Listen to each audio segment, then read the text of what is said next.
que é um indivíduo?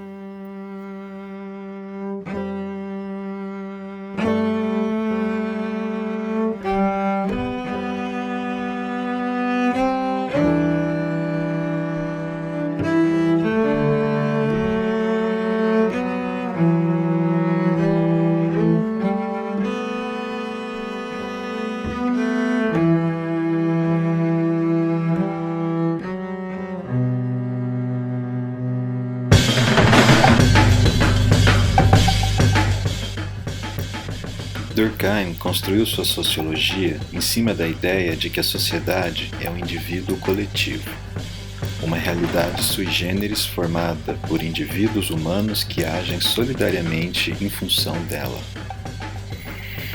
Por um lado, a concepção durkheimiana de indivíduo era eminentemente relacional. O indivíduo é aquilo que compõe a sociedade, assim como a parte compõe o todo. O órgão compõe o organismo, a célula compõe o órgão, moléculas compõem as substâncias. Nesse sentido, sociedades formadas por indivíduos podem formar novas sociedades para as quais elas seriam os indivíduos, assim como totalidades podem compor uma totalidade mais abrangente, tornando-se partes dela. Durkheim descreveu esse processo na formação de clãs e sociedades segmentares a partir de grupos humanos menores, o que ele chamou de solidariedade mecânica, e também no processo de especialização funcional por meio da diferenciação interna, o que ele chamou de solidariedade orgânica. Por outro lado, a concepção durkheimiana de indivíduo era uma concepção profundamente substancialista. O indivíduo é a interioridade subjetiva livre, campo virtual de possibilidades e fantasias, em contraposição à realidade objetiva exterior, que é natural no caso dos indivíduos não humanos, mas natural e social no caso dos indivíduos humanos. Diante da realidade objetiva exterior, a fantasia subjetiva interior precisa escolher: preservar sua existência individual e a de seu mundo natural e social, sujeitando-se à força coercitiva da realidade objetiva exterior, ou ameaçar não apenas a sua existência individual, mas também a de seu mundo natural e social, resistindo a essa força. A oposição entre indivíduo e sociedade acontece sempre que o indivíduo entra em conflito com normas, valores e expectativas compartilhados, em especial quando estes se cristalizam em instituições. Mas e quando o indivíduo está em plena sintonia com as normas, valores e expectativas compartilhados? Quando, em lugar de resistir a elas, ele as assume para si mesmo e se reconhece nelas?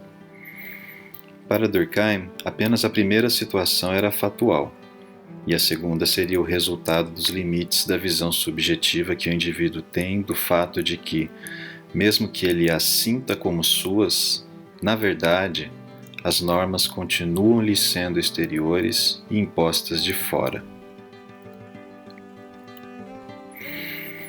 Para Durkheim, assim como o peixe não percebe a água, e esta existe, o fato de um indivíduo humano não perceber a coerção social não impede esta de existir.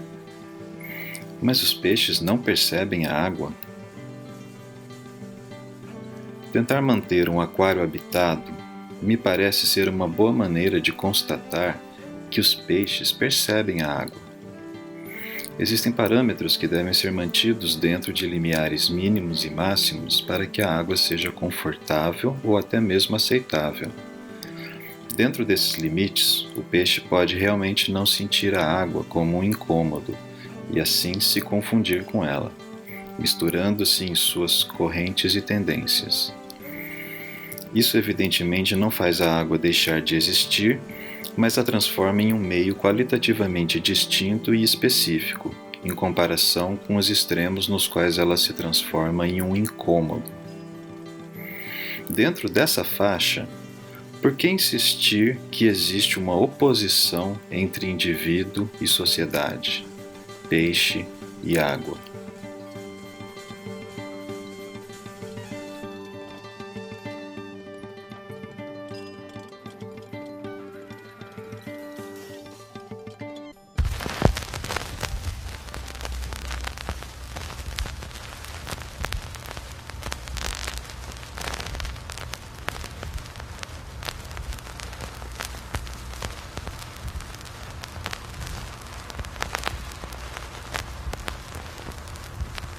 Simondon formulou uma concepção diferente de indivíduo, tirando daí todas as suas implicações no mundo físico, vivo e social.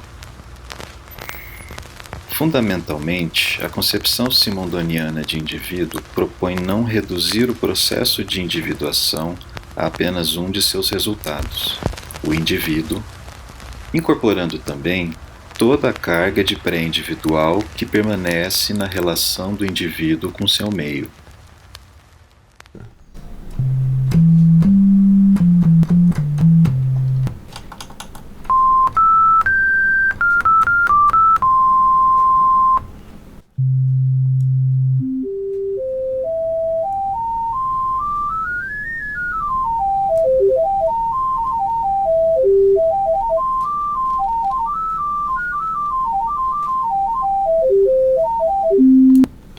A visualização dos padrões vibratórios de uma superfície por meio de algum depósito contrastante foi desenvolvida por diversos pesquisadores, desde pelo menos os experimentos do pesquisador inglês Robert Hooke com farinhas sobre placas de vidro em 1680. A que veremos agora foi publicada na internet em 2013. Uma placa quadrada plana foi fixada em seu ponto central a um dispositivo capaz de vibrar em diferentes frequências. Temos aqui um análogo de um sistema de individuação, na medida em que produziremos diferentes relações de defasagem entre as complexas frequências de vibração da placa, suas formas implícitas e frequências individualizadas emitidas pelo dispositivo. Para que consigamos ver a ressonância interna desse sistema de individuação, grãos de areia de cor contrastante com a da placa se distribuem sobre ela. O dispositivo começa então a vibrar. A individuação se inicia com uma defasagem entre a frequência individual introduzida e as frequências do meio.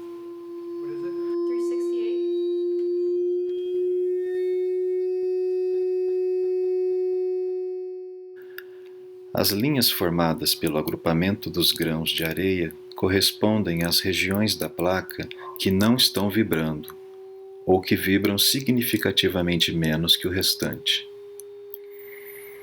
Todo o restante da placa realiza um movimento oscilatório vertical, subindo e descendo. Essas regiões expulsam os grãos com a sua movimentação.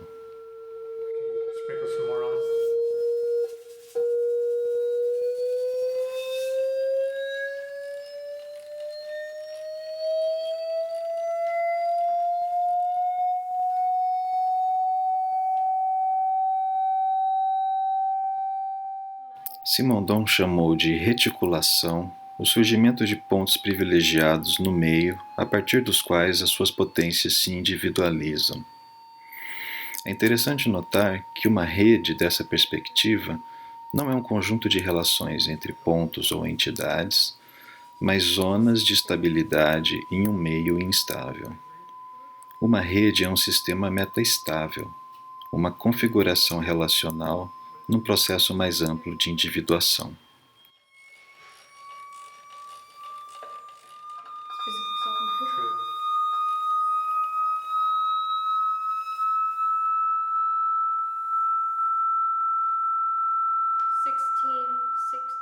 Nota-se que os grãos de areia alternam então dois estados principais, que poderíamos chamar de formal e de informacional. No estado formal, os grãos permanecem reunidos em repouso relativo na forma de linhas de imobilidade. Este é o estado de resolução das tensões internas ao sistema em individuação pela descoberta de uma nova configuração. No estado informacional, os grãos são conduzidos pela placa pela variação das suas regiões em relativo movimento e repouso. Este é o processo de aumento ou diminuição das tensões internas ao sistema de individuação, de seus potenciais latentes. É no limiar entre esses dois estados, na transição entre eles, que o pré-individual pode ser reencontrado no processo de individuação. Quando o sistema já está prestes a se reconfigurar, mas ainda não se resolveu estruturalmente. Quando os grãos já não permanecem unidos na forma de linhas e erram pela placa, sugerindo possibilidades formais ainda indeterminadas. 2810.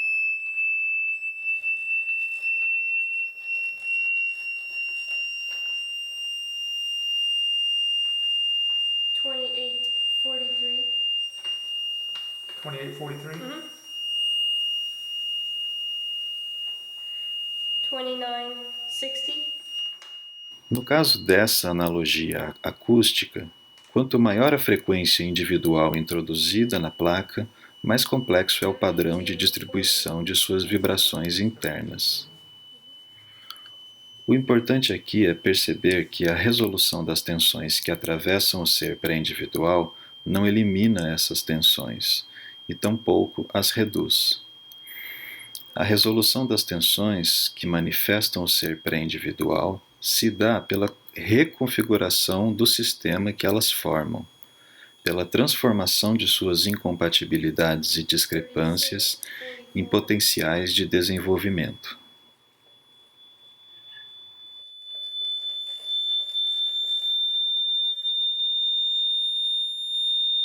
3682.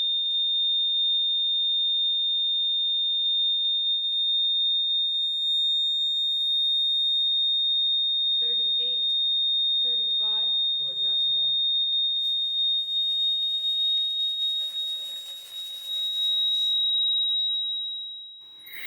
O processo de individuação, para Simondon, é a aventura de uma relação que quer se generalizar. Essa relação é o ser pré-individual. Sua generalização começa com a defasagem entre o indivíduo e seu meio. Nem indivíduo, nem meio. A relação entre eles manifesta o pré-individual, não apenas como os precedendo e os originando, mas como seu devir, como seu potencial de transformação pela reconfiguração desta relação.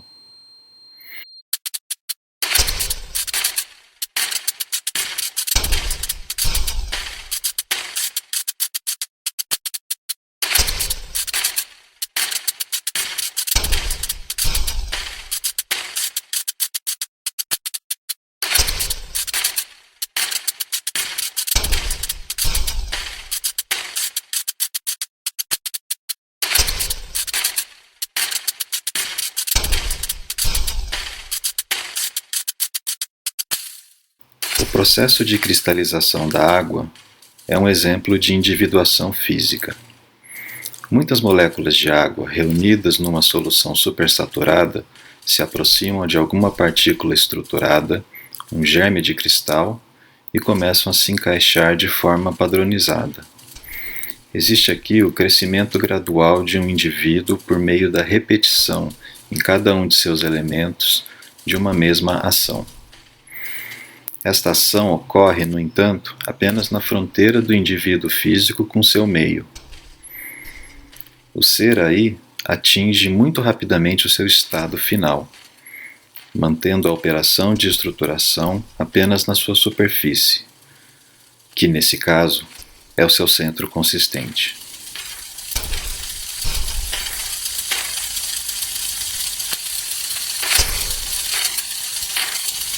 A cristalização é um processo de purificação. Moléculas se reúnem de maneira uniforme quando encontram condições ambientais para tal, e assim criam uma clara diferença entre um interior homogêneo e um exterior heterogêneo.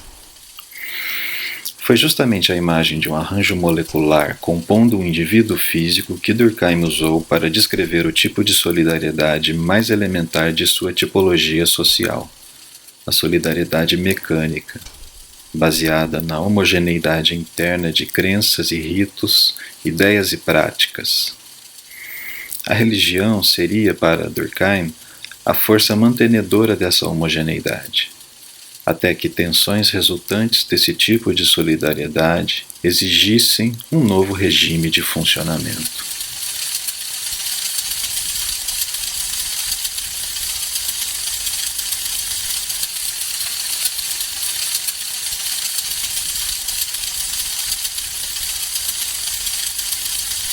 Mas como foi possível comparar sociedades humanas com corpos físicos e indivíduos humanos com átomos e moléculas?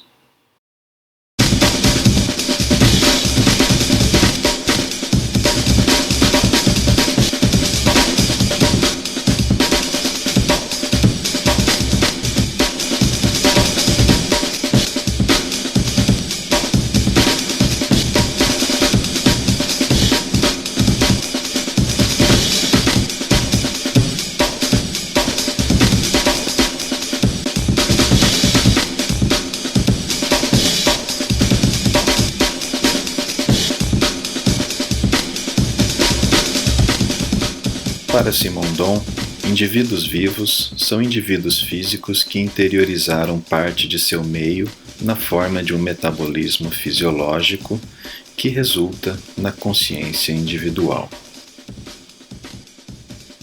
Em lugar de individuarem apenas na fronteira com o meio externo, indivíduos vivos se tornam mediações entre as relações de um corpo com um meio externo e outro meio interno.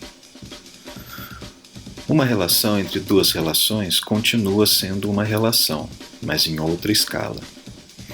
Se o indivíduo físico existia na interface com o meio, o indivíduo vivo existe na interface entre o meio interno e o externo. A interiorização metabólica de uma porção de seu meio fez do indivíduo vivo, na expressão de Simondon, um teatro de individuação.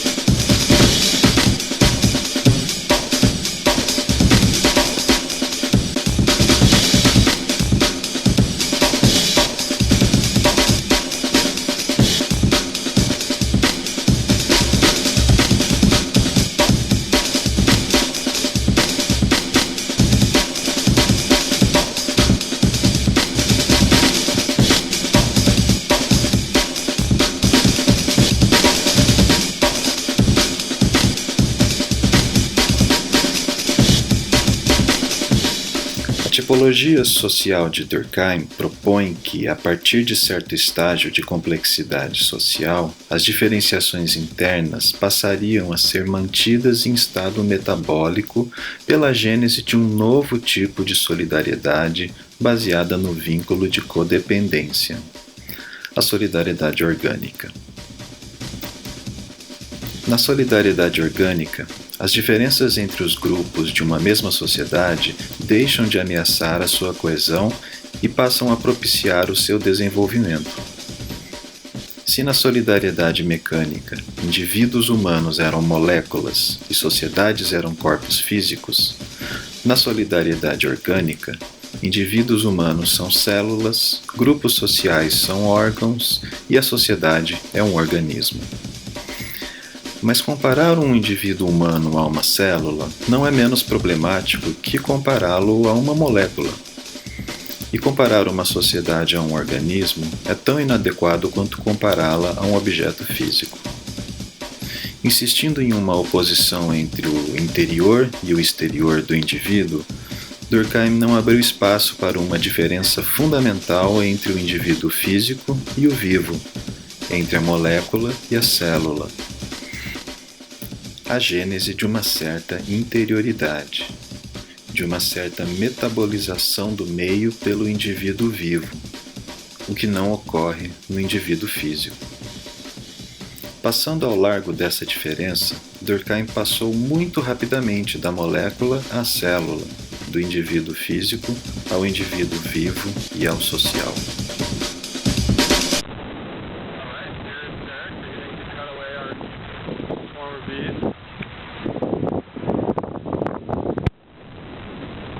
Este enxame de abelhas se concentra em torno da rainha na construção de uma nova colmeia.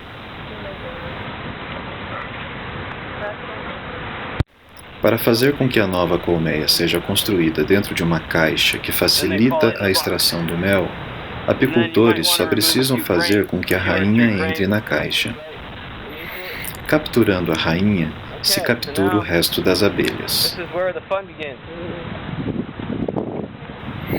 Não existe aqui muita margem para o desenvolvimento de conflitos entre os organismos individuais e o grupo que eles formam, na medida em que o grupo existe concretamente no indivíduo, nas suas próprias formas individualizadas.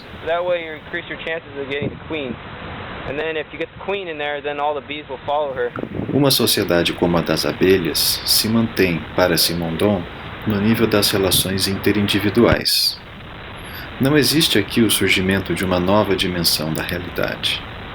Apenas o gradual desenvolvimento do modo de existência do ser vivo, que é uma relação entre duas relações, uma interna ao indivíduo e outra externa a ele.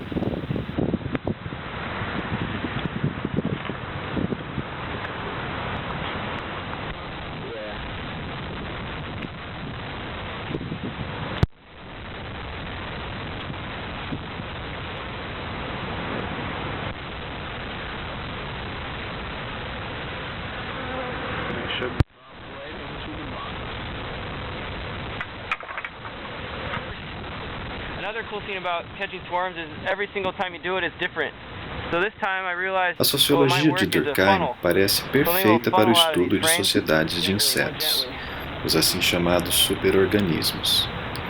Segundo tal sociologia, uma vez associados, indivíduos humanos se transformam em partes de um novo todo, elementos componentes de uma nova individualidade. Eles assim perdem em protagonismo individual o que ganham em protagonismo social. Agem cada vez menos como indivíduos, quanto mais agem como representantes do grupo, quanto mais colocam suas forças internas a serviço das forças externas da coerção social. Porém, separando o social do individual, Durkheim transformou em ponto de partida, em pressuposto, o que efetivamente não passa de uma possibilidade associativa entre outras. Excluiu de sua sociologia uma vida social que não seja baseada num processo coercitivo, no qual as relações entre o interior e o exterior do indivíduo são resolvidas em favor de seu exterior, mesmo quando este não se opõe a seu interior, antes com ele compondo algo novo.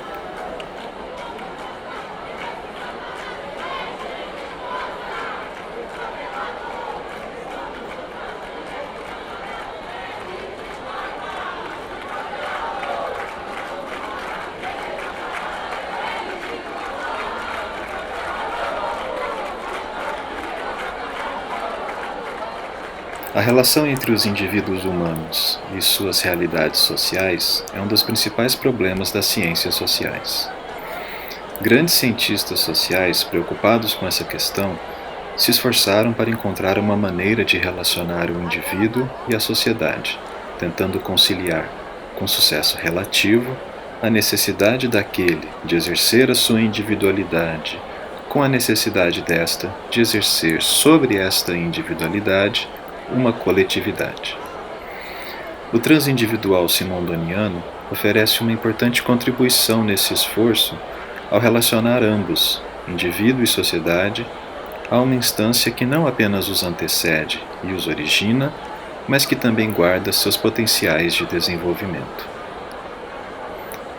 Apesar dos problemas encontrados na filosofia social durkheimiana, uma das diferenças entre os seus dois tipos principais de solidariedade merece ser aproveitada. Para Durkheim, na solidariedade mecânica, indivíduos se relacionam diretamente com a totalidade social por meio dos outros indivíduos, uma vez que a homogeneidade interna ao grupo permite que cada indivíduo seja um representante do todo.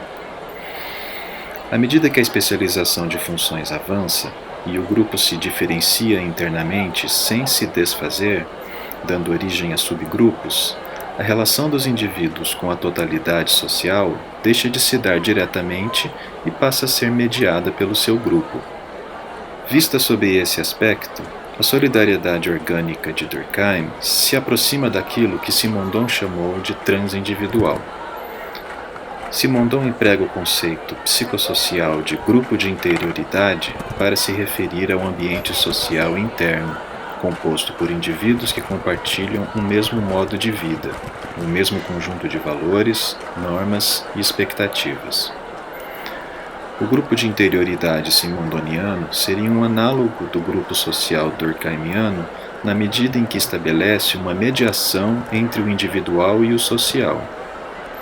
Por meio do grupo de interioridade, o indivíduo age como mais que um, socialmente, frente ao seu exterior.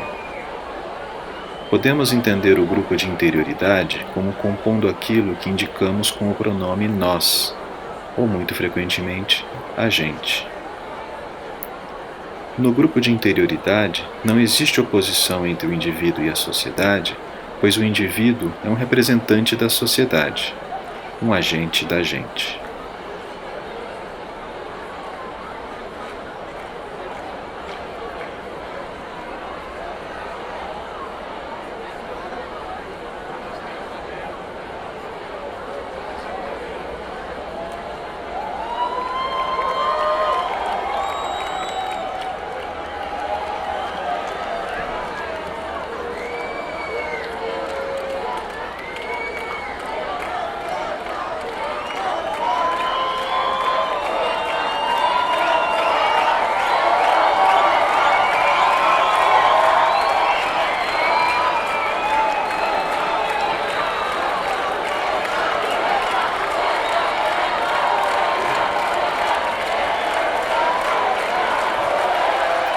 Para Simondon, uma sociedade existe quando um conjunto de indivíduos vivos resolve, em conjunto, suas problemáticas vitais.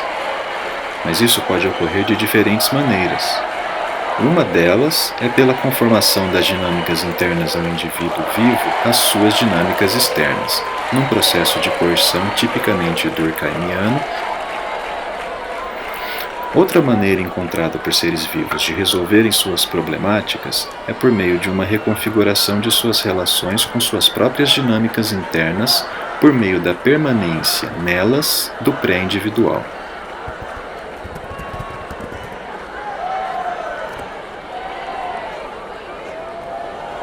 Uma onda atravessa a plateia. Temos aqui a imagem de uma transdução. Um tipo de energia passou entre dois pontos pela transformação ponto a ponto, passo a passo, do meio que os separa. O sinal certo encontra o meio adequado para se propagar num processo informacional concreto.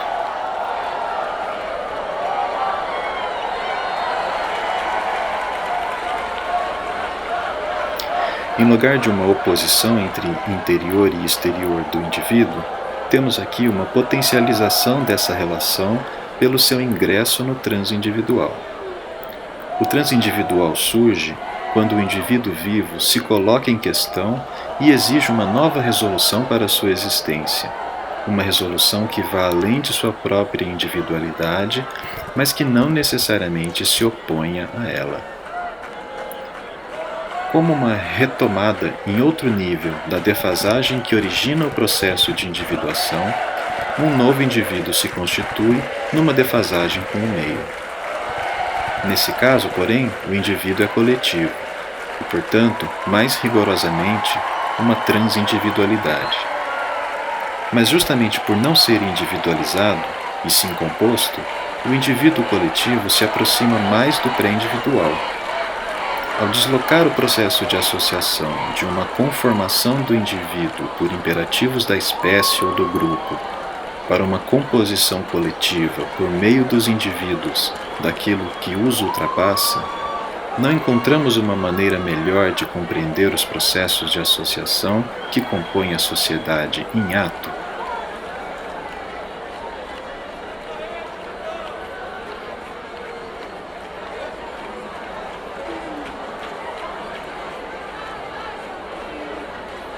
O transindividual nos permite conceber uma vida social que não é pautada numa oposição ou numa ruptura com a vida individual. A disputa entre macro e microsociologia, estrutura e agência, se revela então como resultado da dificuldade em investigar aquilo que existe entre e que, portanto, relaciona indivíduo e sociedade. Da perspectiva do transindividual, a sociedade resulta de uma reconfiguração coletiva das problemáticas vitais e psíquicas de diversos indivíduos, capaz de positivar mesmo seus potenciais mais nocivos ao indivíduo isolado. Boa noite!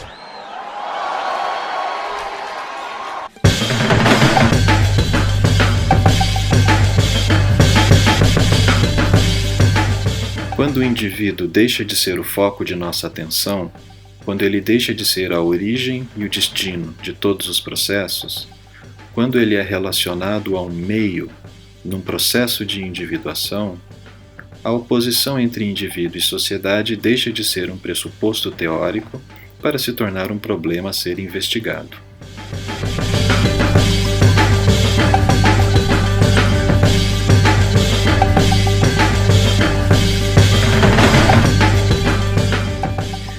A meta-estabilidade transindividual do skatista é o que faz dele o transdutor energético de forças implícitas, agente informador de um meio rico em potenciais. É o que faz dele mais que ele, graças a ele.